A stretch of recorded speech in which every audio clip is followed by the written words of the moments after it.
Hey guys, thanks for joining us again. My name is Ken from shop3d.ca, and today we're going to have another Talk3D, and today it's with Ben.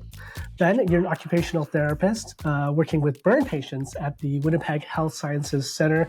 Thank you for joining us today on our Talk3D. Why don't you tell us a little bit about yourself and what you do? Yeah, thanks for having me. So I'm an occupational therapist. I work with burn patients, inpatients from ICU to the ward to outpatients. If it's unfortunate enough to be in the hospital with a bad burn that needs surgery or just super painful dressing changes and stuff, we'll be working with you. OTs focus on function. We want people to be able to do the things that they want to do or things that they need to do. So that could be getting back to work, but it could also be just brushing your teeth or going golfing or something like that.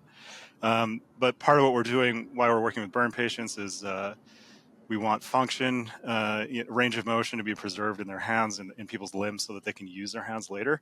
So oftentimes if you have a really bad burn, the comfortable thing to do, if it's like a front burn, the comfortable thing to do is to kind of curl up into a fetal position.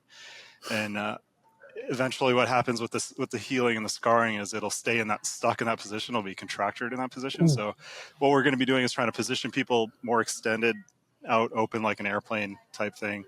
People's hands will sort of claw like this, and you can't, it's bad for your internal structures, it's bad for function. So we might make a splint like this, like a custom splint that will go over people's dressings.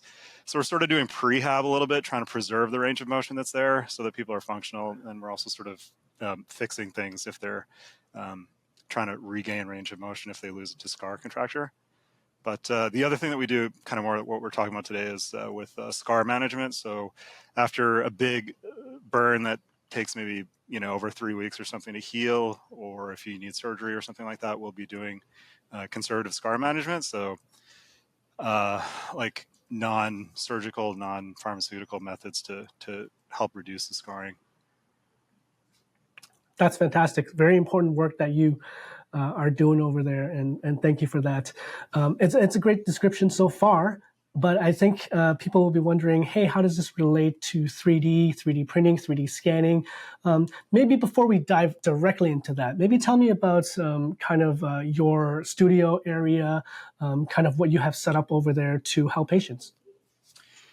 Our studio area is it's just an outpatient sort of office. There's nothing special. There's nothing, OTs don't go to school for 3D printing and scanning and stuff. So this is all fairly new for us. We have a plastic surgeon here that's super into 3D printing. He does it a lot for facial reconstruction. So he'll take scans of jaws and things and pre-align them in like ZBrush or something like that, and then print them off. And then he'll use that to sort of mold plates, and then they take the plates and put them in the OR. So that's Dr. Christian Petropoulos, and he was talking to us about some of the things that we're doing and said, you could use 3D scanning and 3D printing to make this a lot easier. And so like one of the setup that we have is just sort of like a therapist setting. We have a plinth that someone can lie down on and just splinting materials for hand therapy, that kind of thing. And then we work inpatients, so we're portable. We go on every ward where a plastic surgeon might go, or we go on the burn ward as well. And so it's very hospital-y, not very techy at all. But we've been able to use this tech, and I think more therapists should be using it, and will be using it in the future because it's just that easy to kind of incorporate into their practice. Fantastic. I think you're breaking ground on new technology and new methods of doing this. How did this all kind of get started?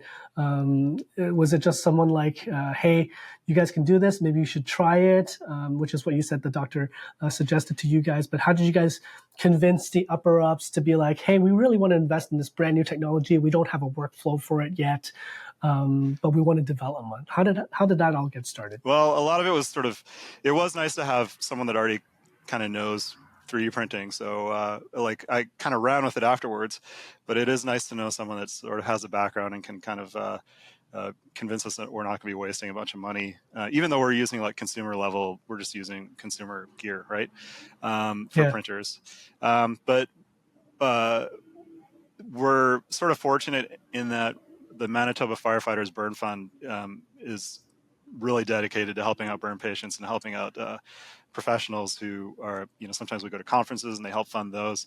They help burn patients with procedures or expenses that they might have that are, that are super necessary. But then also we had to pitch to them some equipment. And again, our printer is nothing special, just like a Prusa Mark III. And but probably the most expensive thing was a scanner and a computer to run the scanner. But we pitched the idea to them. We had a little bit of knowledge of what we were doing, just kind of from some research and stuff, and they trusted us to take their grant, and we ran with it, and it's been a huge benefit to us as well as for the patient, of course, for the patients is who it's for. That's amazing. Yeah. So let's talk a little bit more about your project for the burn mask. Can you tell me about what you guys are doing and what kind of patients would be suited for this type of application? Yeah. So again, with a burn that takes a long time to heal or surgery, people get what's called hypertrophic scarring. So hypertrophic scarring is like red, raised, and rigid is what we would say. It's very inelastic. It's very thick, and eventually it'll sort of start to settle down and be not so red. The red means there's a lot of blood flow going there. And so we want to minimize the effects of the scarring as far as contractures go, but we also want to accelerate the process so it resolves faster.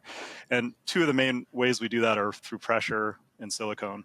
And the pressure compression does a couple things, but one of the primary things is that it sort of reduces the amount of blood flow. We don't want to cut off blood supply, but we want to lessen the amount that's happening there.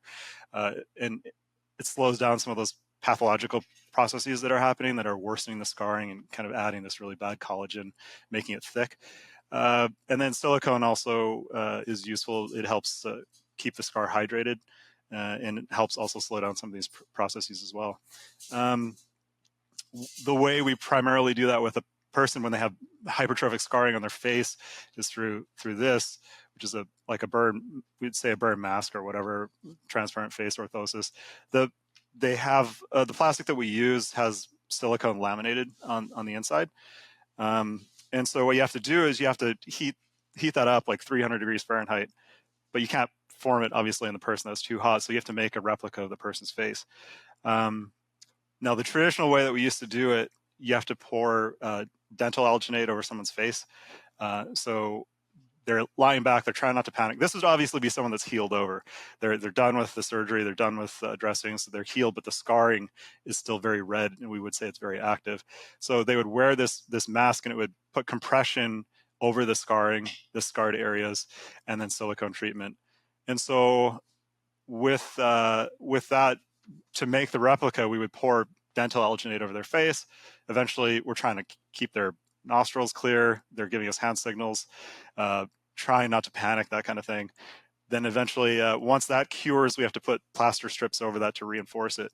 Then you have the negative bowl, and the negative impression of the person's face.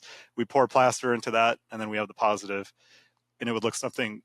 This is a printed version, but it would look something like that, where you then take the hard plastic, heat it up, and then you form it. It vacuum sucks to the face replica. So anyway, Dr. Petropoulos, we're talking to him, and he listened to this whole complicated thing, and he said he could do this way easier with 3D scanning. And for therapists that work with kids, they have to go into the OR and do it when they're sedated. And if we're not a huge center, so we're not around in the OR all the time. We're not making these all the time. So it's technically demanding, difficult for the therapist, but then for the patient too, it's super uncomfortable, claustrophobic. Sometimes it takes 45 minutes to an hour to do that. But with a scanner now, it's like 15, 20 seconds and the patient's out of there. So let me just get this straight. So you used to have that longer process before where you have to put everything on the face and kind of wait for it to, I guess, cure or dry to make a mold. But now we're just going directly and scanning their face in a couple of 30 seconds. Yeah, and then they're out of there. So the harder part now is for the therapist to learn how to use software to then do something with that scan and that mesh. But so that is the learning curve that maybe people might be more uncomfortable with. But for us, it's the biggest thing is patient comfort. They're out of there. we've done it in patients' rooms when they're still in the hospital. We've done it with one kid anyway, just kind of. And the other thing with when you're sleeping, if you're in the OR or something, your musculature changes, you're lying back and everything's relaxed. So it's not a super accurate picture of what it's going to be like anyway. So everything's much better with the scan for sure. So how much time do you think you would save between the traditional process of doing all the molding and getting all that ready versus just getting the laptop out and scanning someone's face? The actual scan it's like way faster. But we haven't actually calculated the time that it took, because I honestly was not super good at the traditional way. And we have a new OT who joined us, and he's made several masks now, and it's only been through the scanner. We did calculate how many man hours for that, and it's much cheaper than, say, taking it to outsourcing it to another company to do. For us and our rehab assistant helping out, we could do a fast turnaround, maybe a few days, and then we also have more control over if something needs to be changed, so some discomfort in the mask or whatever, we can just change it right away. So everything's a lot faster for our workflow and what we want to do. We're a lot more hands-on now. So other than just some time savings in terms of doing the traditional versus the new scanning method, were there any other benefits from 3D scanning that wasn't readily apparent doing the traditional way? Like, are you able to do things on site? How has that played out? Yeah, for sure. Again, they don't. How expensive is it to go to the OR to have someone sedate you and have nurses and docs and stuff? So we can just do it. Outpatient comes in, sits down, and they're out. We can go in their hospital room. We're in, we're out, we're portable. It's all on a laptop. So everything's a lot faster and a lot easier. There's no way I would have been doing it in someone's hospital room before. It's just all the powder and plaster, and it's so messy, and yeah. Makes sense. Well, what do the patients think when they get a 3D scan? I'm sure some of them, not a lot of people, have had their faces 3D scanned before. Do they have any comments about being 3D scanned? It's funny. They're not as impressed as I am. I still think it's pretty cool every time we do it, and we have a good image, and we can see what's going on. But they're just sort of like, oh, and then they take off, and a lot of them, they're focused on. I guess they're like, well, that's how it is now. Yeah, I know, and they're focused on getting on all their therapy and stuff, because if they've got a big burn, they're working on their hand, that's true, range of motion and stuff. They don't care about the tech stuff as much as I do. Yeah, I'm sure in terms of comfort, if they had that contrast between the traditional way versus the new way, they'd probably be like, I'd definitely choose the 30-second 3D scan versus I would choose it any day of the week the whole time. Yeah, I would choose it any day of the week. It's the other was so messy and difficult, and a lot of prep work. Yeah. So now, aside from the scan, you said you also do 3D print. You have to print at least the positive mold so that you can put the plastic sheet on it for molding. Tell me a little bit about the process for kind of digitizing, going from your file to printing that mask, and what kind of post-processing do you need to do on the mask after your scan? Sorry, on the scan after you scan the patient. So we'll take the complete scan, and then all we really need is the front face, though. I mean, it is nice. We're using the Einscan H, the first version, and we'll either use the white light, the light LED, or the infrared. We do like the infrared option, because if people have like flashing sensitivity, light sensitivity or whatever, we can just shut that, and there's no flashing at all. So then pretty much all we need is the face. Sometimes we'll do a neck scan, and we'll just take the neck, and then we're processing it with Mesh Mixer. So I know it's old and not being updated or whatever, but like, it's easy to use. There's still a lot of people, dentists and stuff, that use it, and a lot of tutorials out there. We're just taking the face, isolating it, deleting the rest, and then patching it up, cleaning it up, smoothing it out. And then we take that surface, and we're usually thickening it so that it's a printable object. A couple different ways we do it. We either thicken it and make the face itself, the positive, the replica, so that we can mold the plastic, or sometimes what we're doing is we're doing it like the old school way, where we're making the negative dish, we're printing the negative dish, and we're still pouring plaster sometimes. What we do once we have, so like here on this example, I know it's kind of hard to see, but like if someone had a scar, this is a pretend scar that we made for this person. This is our rehab assistant. And what we do is we sand the scar down so that when we put the plastic over it, when they put it on their face, it's going to be providing extra pressure over that scar. And this is just obviously, like for a burn, it could be potentially over the whole forehead or something. But so with the sanding, sometimes this is PLA. So with a PLA print or something, you'd want to digitally do it. You can do it afterwards too. It's just not as nice as plaster. And so sometimes that's why we are still doing a lot of plasters. It sands off really easily. If you've done it the old-fashioned way, it feels really familiar. And then if you need to modify it later, like if the scar becomes more flat and you want to sand off more, and then you can spot heat it, and then you can go directly on the plaster. PLA, you got to be careful if you're going to spot heat directly on the replica, because that just can't handle the heat as much. But we're not printing as much in Petchy yet. But so yeah, those are two different ways. We're still exploring, like potentially FDM printing the mask itself, but we don't really have a good enough workflow to keep doing that like on a day-to-day basis yet. Yeah, you're still testing it. Still testing it. Yeah. In terms of printing that positive mold, how long does it take you to print on your consumer level printer? Like just a day, or?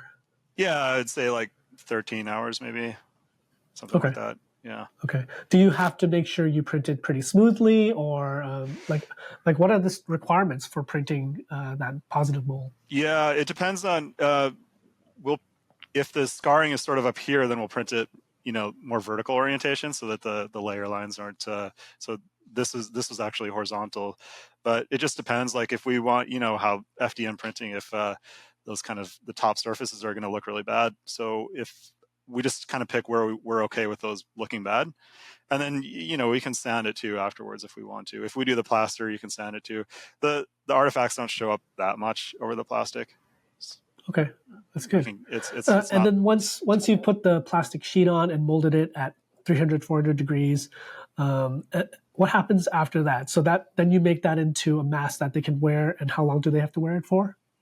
Yeah, so once you have the mask, you got to trim it out. We sort of Dremel everything out and all the eye holes and breathing holes, and we'll start with just temporary Velcro strapping, but this one has more rivets, and that's kind of more finalized.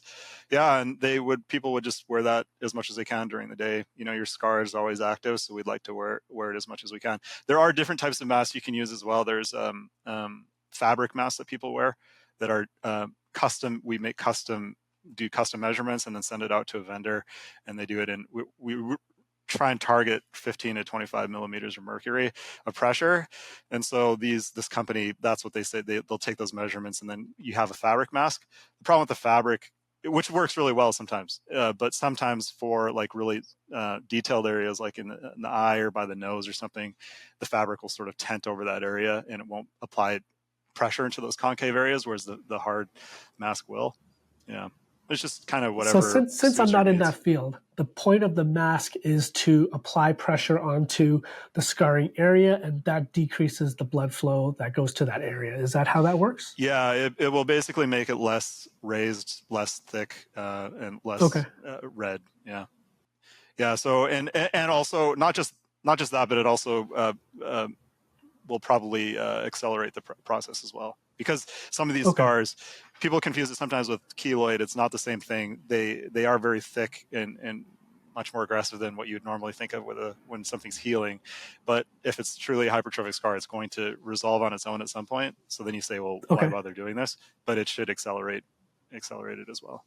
Okay. I mean, yeah, I think accelerating healing is really worthwhile. But so for the patient, if they were wearing one of these masks, what can they expect? They can expect a faster healing time, and would they see like an easier healed effect? Like aesthetically, would that look better by wearing one of these masks versus just naturally waiting a longer period? Yeah. People used to, back in the old days, I guess, people used to not do any kind of therapy or any range of motion or any pressure treatment, compression treatment, until people were completely healed, and there were terrible results from that. So if someone had a burn over their neck and they weren't doing anything until, when I say healed, I mean it might be active scarring, might be really red, but there's no dressings on it. There's no risk of infection. So these scars are technically healed. There's a protective layer of skin, but they're very red, they're very active, and they're not mature yet. But so sometimes if people have like a burn here, their neck would just scar down and be completely, there would be no neck. It'd be just like chin to chest, and it'd be all scar tissue, and you need more surgeries down the road. So what that's going to be doing is putting tissue more at an elongated state. It's going to be treating it so that it's the kind of the long-term effects are going to be, it's going to be a better result than if you weren't using it. Now for the patient, they're not comfortable to wear.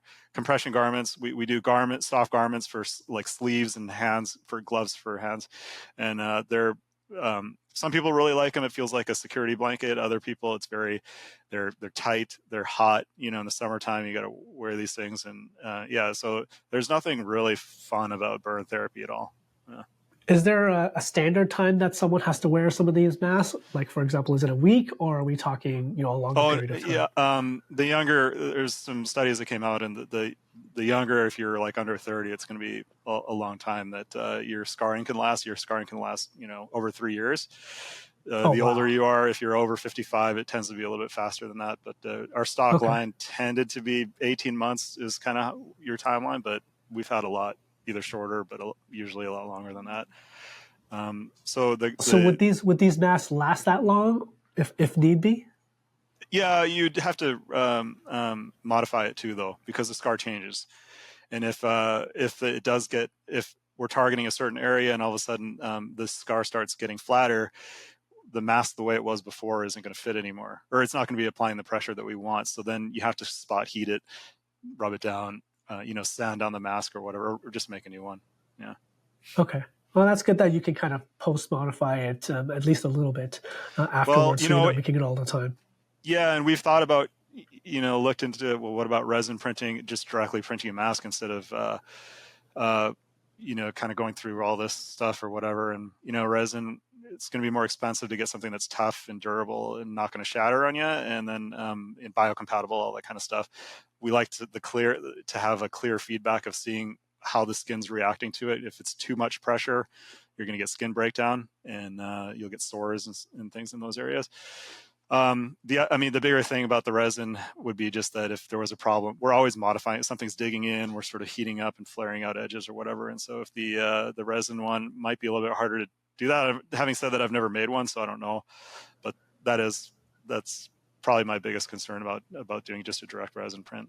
But who knows? I think your inkling is right. The resin would definitely be harder to modify, even if you could get the biocompatible and durable, it probably is not as easily heat affected as that mask that you have there. Do you know what material that mask is currently made of, and how much give is there on that mask? It's PETG, I think, and then it's just depends on how thin you do it. There is a little bit of play in it, right? There's a therapist in the States that she was working with an engineer, and she did the replica of the face, and she was using HCR silicone, like is that heat cured rubber silicone, and they would do these sheets, and they actually dyed it skin colored, and they were kind of molding that. So people are trying different things to do, and it's a little bit softer, so it's a little more comfortable. Yeah, that's what we've tried doing that too. Yeah. Is there the a FDM care mask. that you need to do with these masks? Like if someone's wearing it for, let's say, 6 months at a time, what kind of care do they have to take to kind of make sure these masks last them that time, and it's also safe in the long run? Yeah, just soap and water. Just clean it off. Yeah, I guess that's the versatility of PETG. Now, it seemed like you have this pretty down pat now in terms of workflow and process, but have you run into any issues while developing the digitization of this procedure? And if so, what was it? And how did you overcome it? I think the biggest thing is just learning it. Like I said, we don't go to school for that, and I think that would be the biggest for new OTs or other OTs that don't use this technology. That would be the biggest barrier to doing it. Is like, well, who wants to sit there and like maybe in their spare time when they're not working, look at a YouTube tutorial about it? But I just find it super interesting anyway, and so that's by far the biggest thing. Other people work with engineers or work with orthotics people, and they have easy access to them. We don't have as fast access, so that's why we're sort of doing it ourselves. but in the end, I find that workflow is better though, because it's more hands. We don't have to wait for a week for some change to be made, and we don't know for sure if it's going to be. We can just instantly do it in our office. But I think learning the software was the biggest one, and then yeah. So Ben, were there any other difficulties that your team had in developing this process until it was finally smooth up to this point? Yeah, so there are tricks to scanning. So infrared's definitely easier to scan with, but isn't as high resolution. But I think learning the scanning, the tricks of the trade with that, and then the software to post-process it after, that's the biggest, most intimidating thing, I think, for other therapists to take up this technology. The printing as well, like a lot of therapists aren't directly 3D printing either. They're having, again, other people do that for them. But I think it's just getting easier and easier. It's still not turnkey yet, but I think it's getting easier, and I think there's going to be more therapists using 3D printers. That occasionally, if there's a technical glitch or something with our printer, that could have been a problem as well. But other than that, the workflow, we kind of understood what we needed to do with the post processing. Is just more just how to do it. Yeah, sounds like you got it pretty down pat.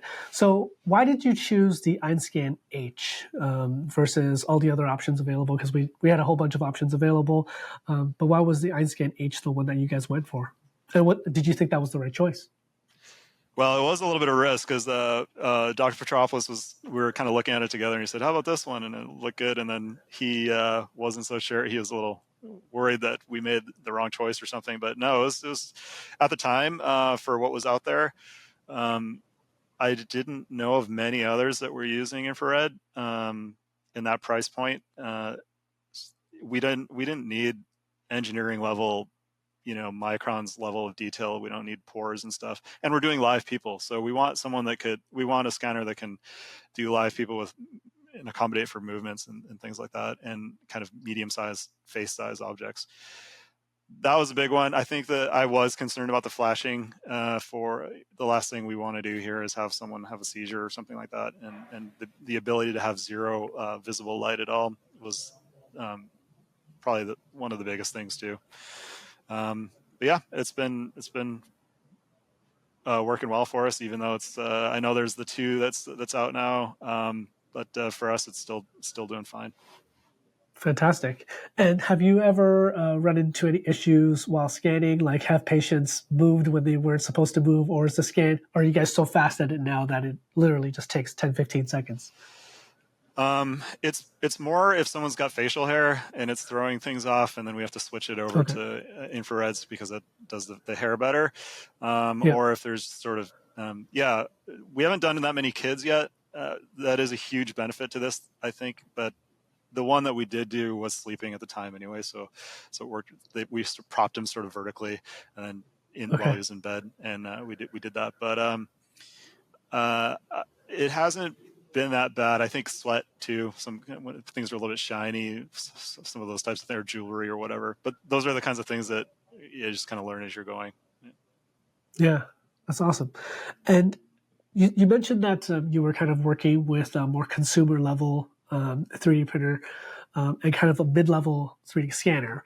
Do you feel that if you had, let's say, more budget and getting better printers, how would that change or improve your workflow, if any? Well, I mean, like I said, it would be cool to work on direct printing, your mask. And there's a super smart OT in McGill, Zoe Edgar-Lacourcier, and she's doing a lot trying to print FDM masks. And we're not there yet as far as like transparent. They're more translucent. It's still okay. We tried it a couple times, and it's actually a little bit more comfortable. We did one for a cheek. It wasn't a whole mask, so it was a little bit easier. And there was a study done before in like 2018 where they did something like that. And we made our own silicone. So silicone can be pretty expensive too, but we've been printing our own molds to make our own silicone sheeting too. And then we just glued that to the to the side of this mask. Now, if you're doing a detailed mask with the nose and stuff. I'm not sure if putting a flat sheet in there, you might stretch certain areas and it's not going to be as completely even. It was more comfortable for this person that tried it. So it would be cool to do more of that. So, more exotic materials. There's always novel methods being published where they're using crazy expensive gear. They're direct printing silicone or some kind of whatever clear mask. If we could do that, that would be pretty cool, because to print the mask directly would be amazing. And if it was a thing where that was thermoplastic, where we could also heat it up later and modify it, that'd be even better. That would be the big thing. That's a little more down the road. This is working fine for us for now, though. Yeah. I mean, so now you guys how long have you guys been doing this procedure? 2022, I think. A couple years. Yeah. A couple of years. Is this something that you guys can write a paper about, in terms of your experiences doing something like this, or are other people doing the research? Well, so like the initial way we've been doing it, where we print something like this, where it's the negative mold.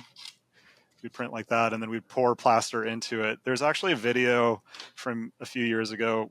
These people from Docs Without Borders in Gaza, and I actually reached out to them and was trying to ask. This is before we had the equipment, and I was reaching out to see how they did, ask technical questions or whatever, and I was never able to get a hold of them. They had an older one that got taken down, but I was looking in the background and pushing pause and trying to figure out. I could see what they were doing. And then there was some other people, like I said, that had silicone. They did this. They took the surface of the neck, thickened it, and then created a 2-part mold to make that thickness. And then they poured silicone to make a silicone sheet that custom fit to a person's neck. I can post a picture for you. But that, and then they had to reinforce, because it's floppy, they had to reinforce that with. So there's been certain things that have been out there that we're not necessarily doing anything that's really new. I've been doing a lot of talks to other therapists with some of this stuff. I'm not sure if it merits like a paper or whatever, but just because other people have done it.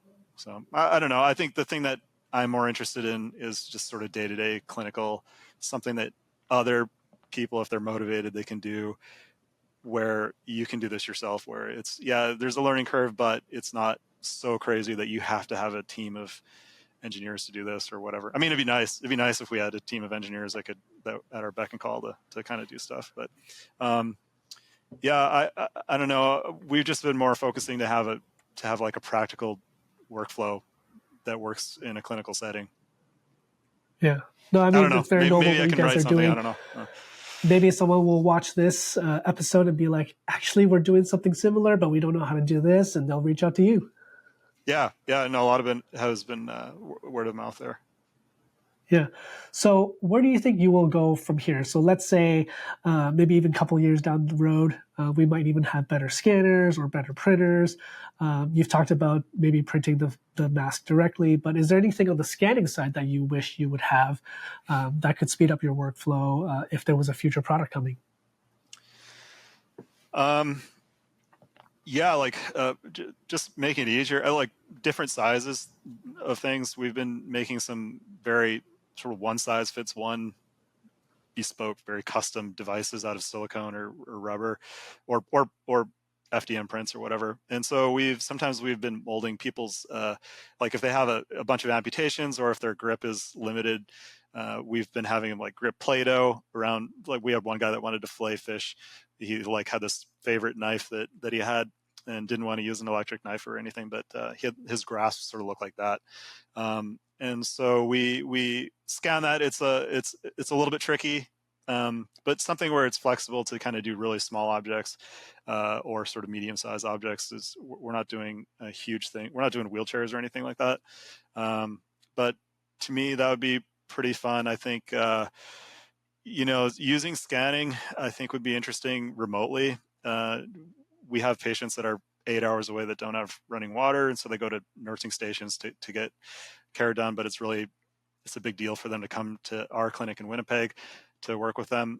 Like, who knows, maybe cheaper scanners or smartphone scanners, if they start getting better, more accurate and higher resolution, some nurse could pull out and scan a patient's face remotely, and we could be doing stuff here and then save some trips.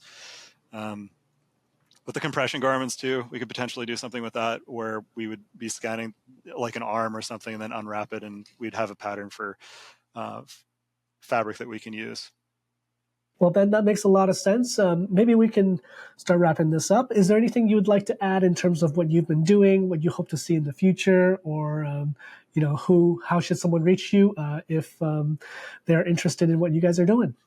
Yeah, I'm happy to help anyone, any other therapist or whatever, answer any questions about getting started, equipment, and even technical stuff like how to do stuff with the scans or whatever. There's a lot that's out there on YouTube, but it's also very niche in what a lot of people are doing. But yeah, I'm super interested in that stuff, and I'm an open book and willing to help out anyone that needs any help. I think it's exciting. It's only going to get easier to use. Who knows with AI, if it's just we can start doing a lot of even CAD stuff where we want an assistive device or an aid or something for someone.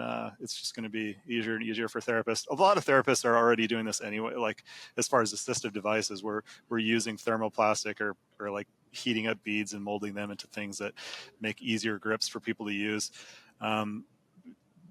A lot of therapists don't know CAD, so maybe it's just going to be easier to marry those two things together, and then you can kind of batch print things that will be useful for more people, and have them ready ahead of time. It's pretty interesting to see what things are going to be like in a few years, because it's already gotten better in the last 2 or 3 years that we've been doing this. Yeah, it'd be great if there was a better digitizing solution where you just do the scan, click a few buttons, and it could automatically produce a mask. Then you can send that directly to the printer to print.